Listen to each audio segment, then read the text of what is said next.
Alors l'envie m'est venue d'écrire ce livre, je ne dirais pas depuis toujours, parce que, mais je me suis toujours intéressé à ce personnage italien venu de si loin et dont on ne disait quasiment rien quand on allait visiter son cachot dans la forteresse de Loches. C'est l'un des plus importants chefs de l'État de son époque. Ce que je me disais que 2018, ce serait l'année du 510e anniversaire de sa mort, et que ce serait peut-être le moment de publier enfin quelque chose, sachant que la seule biographie qui a été écrite sur Ludovic Sforza date de 1932.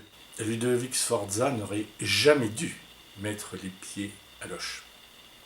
Il est installé en Italie, duc de Milan, il a pris le pouvoir à la place de son frère, de son neveu, du fils de son neveu. Il est magnifiquement installé là-bas, tout va bien, si ce n'est qu'en France, le roi Charles VIII engage les premières guerres d'Italie. Charles VIII remporte Naples, revient en France, puis il va mourir très accidentellement à Amboise en se heurtant la tête au linteau d'une porte. Son successeur est donc Louis XII. Donc il va engager une seconde campagne de guerre d'Italie et il va donc combattre Ludovic Sforza pour récupérer ce duché. À l'issue de la bataille de Novare en 1500, Ludovic va être fait prisonnier.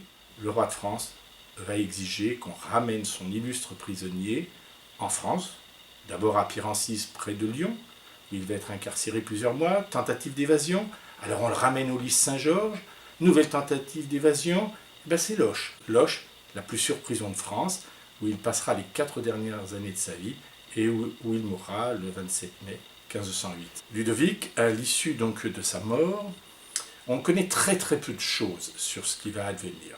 On ne sait qu'une chose, c'est qu'il est mort avec tous les honneurs dus à son rang et qu'il a été inhumé dans la collégiale Notre-Dame du Château, c'est-à-dire aujourd'hui la collégiale Saint-Ours.